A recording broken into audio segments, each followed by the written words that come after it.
অসমত কেনেধৰণে এই বস্ত্ৰশিল্পৰ যিসমূহ সামগ্ৰী সেই সামগ্ৰীসমূহ কেনেধৰণে কিমান কষ্টৰে বনোৱা হয়, কিমান খুঁটি নাটি মাৰি প্ৰতিটো দিশ চাই পেলাই বনোৱা হয়, সেই কথাটোৰ প্ৰতি লক্ষ্য ৰাখি প্ৰতিটো কাম কৰা হৈছে। আৰু ক'ব লাগিব যে বিভিন্ন ধৰণৰ কষ্ট নিশ্চিতভাৱে আছে ইয়াত। মুখা শিল্পৰ কথাও আমি যদি পাতোঁ, গতিকে মাজুলীৰ বাবে অসমৰ বাবে এটা ঐতিহ্য আৰু আমাৰ বাবে গৌৰৱ মুখা শিল্প। গতিকে মুখা শিল্পও প্ৰদৰ্শনী ইয়াত দেখিছোঁ। বিভিন্নজনে কিন্তু মুখা শিল্পক লৈও তেওঁলোকৰ যি আগ্ৰহ, সেই আগ্ৰহ দেখুৱাইছে। আমি বাঁহৰ কথা ক'লোঁ, বাঁহক সেউজীয়া সোণ এয়া আমি দেখুৱাইছোঁ। বৰ্তমান আমি যিখন বিপণীত আছোঁ সেয়া কিন্তু মুখা শিল্পৰ, মাজুলীৰ মুখা শিল্প, অসমৰ মুখা শিল্প বুলি আমি কওঁ। গতিকে ইয়াত দুগৰাকী ব্যক্তি আছে, তেওঁলোকৰ সৈতে কথা পাতিব বিচাৰিম। মুখা শিল্প, বিভিন্ন মুখা দেখিছোঁ আমি। আপোনালোক মাজুলীৰ পৰা আহিছে, ইয়াত আহি কেনেকুৱা লাগিছে? প্ৰথম কথা, বিনিয়োগকাৰীসকলে কেনেকুৱা ধৰণৰ আগ্ৰহ দেখুৱাইছে, কি কথা পাতিছে আপোনালোকৰ সৈতে? বিনিয়োগকাৰীসকলে পাতিছে আমাৰ মুখাই বিশ্ব দৰবাৰত জিলিকাবৰ কাৰণে যি প্ৰয়াস কৰিছে, এডভান্টেজ আছে আমি নথৈ আনন্দিত হৈছোঁ। কাৰণ এনেকুৱা এটা বস্তু অতি পুৰণি শংকৰদেৱৰ দিনতে সৃষ্টিৰাজি যে বিশ্ব দৰবাৰত প্ৰতিষ্ঠা কৰিবৰ কাৰণে অসম চৰকাৰে যি পদক্ষেপ লৈছে সেয়া আমি শলাগ ল'বলগীয়া। আৰু এনেধৰণৰ পদক্ষেপ আগন্তুক দিনত যাতে হয় তাৰ প্ৰতি আমি আশা ৰাখিছোঁ। আহিছেনে এইখন বিপণীলৈ? নিশ্চিতভাৱে আহিছে, বিভিন্নজন আহিছে, আহি আমাৰ পৰা অৰ্ডাৰ লৈ গৈছে। কোন কোন দেশৰ পৰা বা কোন কোন ৰাজ্যৰ পৰা বেছিকৈ অৰ্ডাৰসমূহ পোৱা হৈছে? ভূটানৰ আছে, তাৰপৰা নেপাল, এনেকৈ কেইবাখন দেশে আহি আমাক এগ্ৰিমেণ্ট কৰিছে। হয়, সেয়া জয়ন্ত আমি দেখুৱাইছোঁ। আমি য'ত আছোঁ এতিয়া, যিখন ষ্টলত আছোঁ, এইখন মুখা শিল্পৰ ষ্টল। আৰু তাত ইতিমধ্যে জনাইছে ভূটান আৰু নেপালৰ পৰা বিশেষ আগ্ৰহ প্ৰকাশ কৰিছে। এগ্ৰিমেণ্ট ইতিমধ্যে চুক্তি স্বাক্ষৰ কৰিছে তেওঁলোকৰ সৈতে বিভিন্ন অৰ্ডাৰৰ বাবে, ইয়াৰ পৰা যাতে তেওঁলোকে সামগ্ৰীসমূহ পায় তেওঁলোকৰ তাত ব্যৱহাৰ কৰিব পৰাকৈ। কাৰণ তাত কিন্তু আমাৰ ইয়াত যেনেকৈ মুখা শিল্পৰ প্ৰতি মানুহে আগ্ৰহ দেখুৱাই, নিশ্চয়ভাৱে বিভিন্ন স্থান, বিভিন্নখন দেশ য'লৈ আমি পৰ্যটক হিচাপে যাওঁ, তাতো পৰ্যটকসকলে এনেকুৱা বস্তুবোৰ দেখি এতিয়া অসমৰ কথা জানিব, আন আন দেশতো জানিব। আৰু তাৰ লগতে এইখিনিতে আমাৰ ওচৰত আছে বিধায়ক বিশ্বজিৎ ফুকন। আপোনাৰ ওচৰতে আপোনাৰ ওচৰৰ লগত কথা পাতিব বিচাৰিছোঁ। খুব ধুনীয়া এটা অনুষ্ঠান, এডভান্টেজ আছাম 2.0। আমি গোলাঘাটৰ সন্মুখতে উপস্থিত আছোঁ। গোলাঘাট বুলি ক'ব লাগিব যিহেতু সামগ্ৰী গোলাঘাটৰ। আমি দেখিছোঁ যে গোলাঘাটৰ পৰা বিভিন্ন উদ্যোগী আহিছে ইয়ালৈ, সৰু উদ্যোগীৰ পৰা, সৰু সৰু পৰ্যায়ত আৰম্ভ কৰা উদ্যোগীৰ পৰা ডাঙৰ ডাঙৰ পৰ্যায়লৈকে। যে আপোনাৰ নামো কিন্তু বিভিন্ন বিপণীত উল্লেখ হৈছে যে ছাৰে আমাক সহায় কৰাৰ বাবেহে আমি আগবাঢ়িব পাৰিছোঁ। কিছু মুহূৰ্তৰ আগতে আমি এখন বিপণীলৈ গৈছিলোঁ য'ত তেওঁলোকে খৰিৰ বিপৰীতে এটা সামগ্ৰী উৎপাদন কৰিছে। গতিকে কেনেকুৱা লাগিছে? ওৱান ডিষ্ট্ৰিক্ট ওৱান প্ৰডাক্টত জিলিকি আছে গোলাঘাট। তাৰমানে কি, মই গোলাঘাট বুলিয়েই নকওঁ, মাননীয় মুখ্যমন্ত্ৰী ডক্টৰ হিমন্ত বিশ্ব শৰ্মা ডাঙৰীয়াৰ যি দূৰদৰ্শী চিন্তা আৰু তেখেতৰ যি বলিষ্ঠ পদক্ষেপ, অসমে উদ্যোগীকৰণৰ ক্ষেত্ৰত বহুখিনি আগবাঢ়ি গৈছে। আৰু গোলাঘাটত আমি এটা পৰিৱেশ দিবলৈ যত্ন কৰিছোঁ আৰু নতুন চামক আমি উৎসাহ যোগাইছোঁ। বিশেষকৈ সুগন্ধিৰ ক্ষেত্ৰত আজি গোলাঘাটৰ আগৰুডৰ যিটো ব্যৱসায়, এই ব্যৱসায় ভৱিষ্যতৰ দিনত বহু হাজাৰ কোটি টকাৰ বাৰ্ষিক ব্যৱসায় পৰ্যায়লৈ যাব পৰা এটা ব্যৱসায়। এই ক্ষেত্ৰতো আমি তেখেতসকলক উৎসাহ দি আহিছোঁ। সৰু এজন ল'ৰা আহিছে মোৰ তাৰ পৰা, তেওঁ ধূপকাঠিৰ ব্যৱসায় কৰিছে। তেনেকৈ অসমৰ বিভিন্ন ঠাইৰ পৰা আহিছে।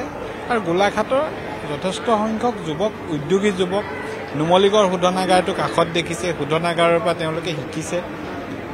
অভাৰঅল সকলো ফালৰ পৰা চাবলৈ গ'লে এতিয়াৰ পৰা অসমখন এটা নতুন পৰ্যায়লৈ আমি উন্নীত হৈছোঁ, নতুন স্তৰত আমি আগবাঢ়িছোঁ।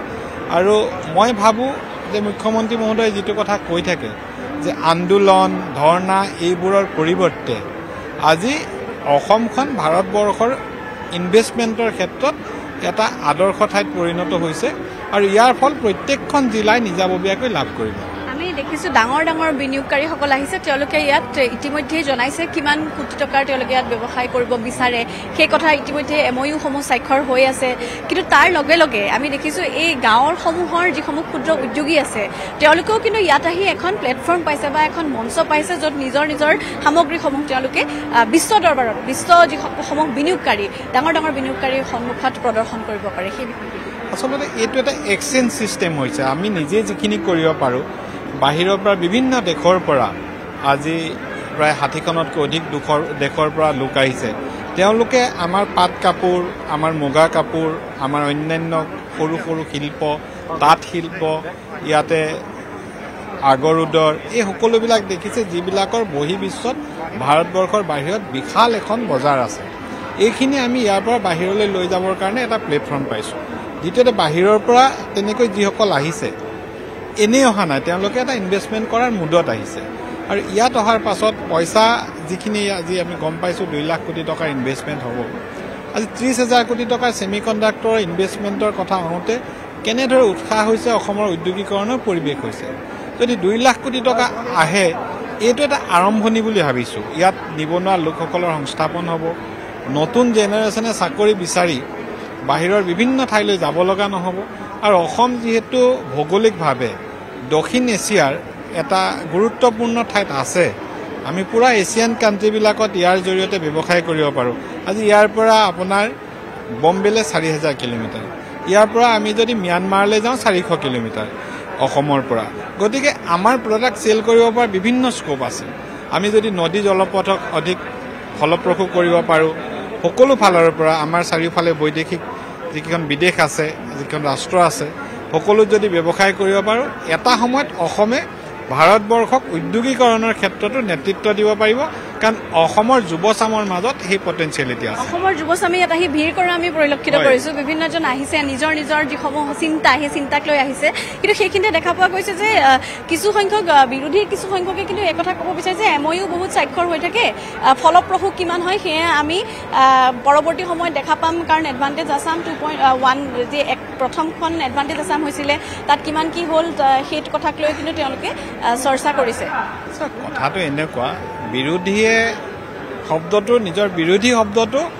আচলতে বিধানসভাত তেওঁলোক বিৰোধী দল কিন্তু বিৰোধী শব্দটোৰ অৰ্থ এইটো নহয় যে প্ৰত্যেকটো কথাৰে বিৰোধ কৰিব লাগে তেওঁলোকে জুমুৰ কৰিলেও বিৰোধ কৰে মই দেখিছোঁ তেওঁলোকে ইনভেষ্টমেণ্টৰ কথাটো বিৰোধ কৰে তেওঁলোকে প্ৰকৃতাৰ্থত অসমৰ বিকাশ আৰু উন্নয়নৰ বিৰোধী হৈ পৰিছে চৰকাৰৰ বিৰোধী হওক আমাৰ দলৰ বিৰোধী হওক তেওঁলোকে অসমৰ উন্নয়ন আৰু বিকাশৰ যি বিৰোধী ৰূপ লৈছে ইয়াৰ দ্বাৰা তেওঁলোককে ৰাইজৰ পৰা বিচ্ছিন্ন কৰিব তেওঁলোকে দেশখনক ভাল পাবলৈ শিকাওক ধন্যবাদ জনাইছোঁ সেয়া আছিলে বিধায়ক বিশ্বজিৎ ফুকন আমি তেখেতৰ সৈতে কথা পাতিলোঁ জয়ন্ত আৰু সেই কথাই সকলোৰে মুখে মুখে একেটাই কথা যে ক্ষুদ্ৰ উদ্যোগৰ পৰা আৰম্ভ কৰি ডাঙৰ ডাঙৰ উদ্যোগ প্ৰত্যেকটো উদ্যোগেই অসমৰ প্ৰত্যেকটো সম্পদেই ইয়াত এখন বজাৰ লাভ কৰিছে আন্তঃৰাষ্ট্ৰীয় এখন বজাৰ লাভ কৰিছে আৰু সকলোৱে সম্ভাৱনা বিচাৰি পাইছে আপুনি বিচৰা বাতৰি পাব কেৱল নিউজ 18 এপত নিউজ 18 এপ ডাউনলোড কৰিবলৈ স্ক্যান কৰক এই QR code Google Play Store তো পাব এই নিউজ 18 এপ